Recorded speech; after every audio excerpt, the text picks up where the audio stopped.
જય શ્રી કૃષ્ણ મિત્રો, આજના વિડીયોમાં આપણે સાંભળીશું પવિત્ર શ્રાવણ માસની અજવાળે ત્રીજના દિવસે આવતું ફૂલકાજળીના વ્રત વિશે।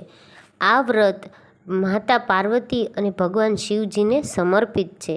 આ વ્રતથી કુંવારિકાઓને મનગમતો પતિ મળે છે। તો મિત્રો, આજના વિડીયોમાં આપણે ફૂલકાજળીની વ્રત કથા સાંભળીશું, સાથે સાથે તેની વિધિ અને તેનો મહિમા પણ સાંભળીશું। તો સૌપ્રથમ આપણે વ્રતની વિધિ અને તેના મહિમા વિશે જાણીશું। પવિત્ર શ્રાવણ માસની અજવાળી ત્રીજે, સુદ ત્રીજે, કુંવારિકાએ પ્રાતઃકાળે સૂર્યોદય પહેલાં ઉઠી સ્નાન આદિ પરવરી શણગાર સજી ભગવાન શિવના મંદિરે જઈ પ્રથમ શિવ પાર્વતીની પૂર્ણ શ્રદ્ધાથી પૂજા કરવી। ત્યારબાદ ગણેશજીની ભાવથી પૂજા કરવી, પછી ફૂલ સૂંઘી અને ફલાહાર કરવો। આ દિવસે વ્રત કરનાર ઉપવાસ કરે તો ઉત્તમ ફળને પામે છે। વળી પ્રભુને પરમ પ્રિય એવા ફૂલને સૂંઘ્યા પછી જ જળપાન કે ફળાહાર કરવો। ઉત્તમ મહેકવાવાળું કોઈ પણ ફૂલ લઈ શકાય છે। સાંજે સૂર્યોદય પછી તરત જ જગત માતા ગાય માતાની પૂજા કરવી। રાત્રે જાગરણ કરવું, ઈષ્ટદેવની સ્તુતિ કરવી અને દેવો પુરાણો કહે છે કે પૂર્ણ શ્રદ્ધા અને ભક્તિભાવથી આ વ્રત કરનારના સમગ્ર જીવન તથા સંસારમાં સુખની સુગંધ મહેકે છે। ભોળાનાથના વ્રતની કૃપાથી વ્રત કરનારના સર્વે મનોરથ સિદ્ધિને વરે છે। 5 વર્ષ પછી વ્રતના પારણા કરવામાં આવે છે। વ્રતની ઉજવણીમાં 5 કુંવારી કન્યાઓને ગોરણી કરવાની હોય છે। તેમને જમાડી અને યથાશક્તિ દાન દક્ષિણા આપવાથી આ વ્રત પૂર્ણ થાય છે। કોઈ પણ વ્રતમાં સાચા ભાવથી પૂજા કરવામાં આવે તો વ્રત ચોક્કસ ફળે છે। આ વ્રત 5 વર્ષ, 7 વર્ષ કે 11 વર્ષ કરી શકાય છે અને પછી તેની ઉજવણું કરવાનું હોય છે। હવે આપણે સાંભળીશું ફૂલકાજળીની વ્રત કથા। તો એક ગામમાં એક બ્રાહ્મણ અને એક બ્રાહ્મણી રહેતા હતા। તેમને ત્યાં એક દીકરીનો જન્મ થયો। દિવસો વીતતા ગયા તેમ તેમ દીકરી મોટી થવા લાગી। એક દિવસ બ્રાહ્મણે પોતાની દીકરીના લેખ જોયા તો તેને જાણવા મળ્યું કે તેની દીકરીના જીવનમાં તો લગ્નનો યોગ જ નથી। બ્રાહ્મણદેવ મનમાં ને મનમાં ખૂબ મૂંઝાયા। પછી તેણે વિચાર કર્યો કે પુણ્ય કમાવા માટે તે તીર્થયાત્રા પર નીકળી પડ્યા।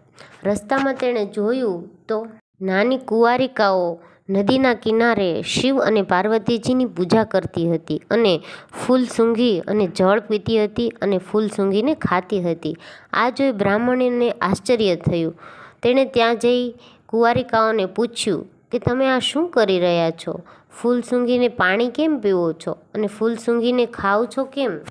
આવું તમે શા માટે કરી રહ્યા છો?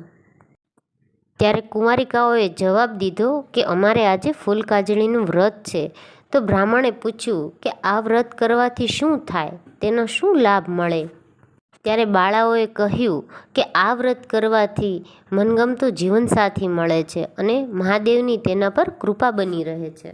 ત્યારે બ્રાહ્મણે પૂછ્યું કે આ વ્રત ક્યારે લેવું જોઈએ અને કેવી રીતે કરવું જોઈએ? ત્યારે બાળાઓએ કહ્યું આ વ્રત શ્રાવણ મહિનાની ત્રીજના દિવસે લેવાનું હોય છે, જેને ફૂલકાજળીના વ્રત તરીકે પણ ઓળખવામાં આવે છે। આ વ્રતના દિવસે માતા પાર્વતી અને શિવજીની પૂજા કરવાની હોય છે, જેનાથી મહાદેવની કૃપાથી કુંવારિકાઓને મનગમતો પતિ પ્રાપ્ત થાય છે અને મહાદેવની તેના પર કૃપા બની રહે છે। આ વાત સાંભળી બ્રાહ્મણને આશ્ચર્ય થયું। તેણે બાળાઓ પાસેથી વ્રતના વિશેની બધી માહિતી મેળવી અને ઘરે પાછા ફર્યા અને પોતાની કન્યાને આ ફૂલકાજળીના વ્રતની તમામ વિધિ કહી સંભળાવી। પછી દિવસે ને દિવસે સમય વીતતો જાય છે અને શ્રાવણ માસની અજવાળી ત્રીજ આવે છે ત્યારે આ કન્યા પણ ફૂલકાજળીનું વ્રત કરે છે। પછી પૂરી શ્રદ્ધાથી માતા પાર્વતી અને શિવજીની પૂજા કરે છે, જેથી મહાદેવ અને પાર્વતીજી કન્યા ઉપર પ્રસન્ન થાય છે અને કન્યાના ભાગ્ય ખુલી જાય છે। પછી જેમ જેમ સમય વીતતો જાય છે તેમ કન્યા માટે માગા આવવા લાગે છે।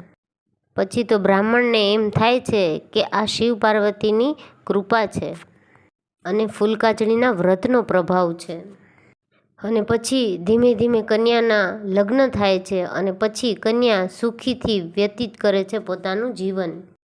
અને આમ બ્રાહ્મણ અને બ્રાહ્મણી ભગવાન શિવજી અને માતા પાર્વતીજીનો ખૂબ જ પાર માને છે અને કહે છે કે હે મહાદેવજી, હે પાર્વતીજી, મારી કન્યાના ભાગ્ય જેવી રીતે ખુલ્યા તેવી જ રીતે આ ફૂલકાજળીનું વ્રત કરનાર બધાના ભાગ્યમાં સુયોગ્ય વર મળે અને પોતાનું જીવન સુખ શાંતિ અને સમૃદ્ધિથી વ્યતીત કરે. ત્યારથી આ ફૂલકાજળી વ્રતનો મહિમા વધ્યો છે. જેવી રીતે આ કન્યાને ફૂલકાજળીનું વ્રત ફળ્યું છે તેવી જ રીતે આ વ્રત કરનારને તથા વ્રતની કથા સાંભળનારને મહાદેવજીના આશીર્વાદ મળે અને આ વ્રત ફળે અને તેમની તમામ મનોકામના પૂર્ણ થાય. ઓમ નમઃ શિવાય.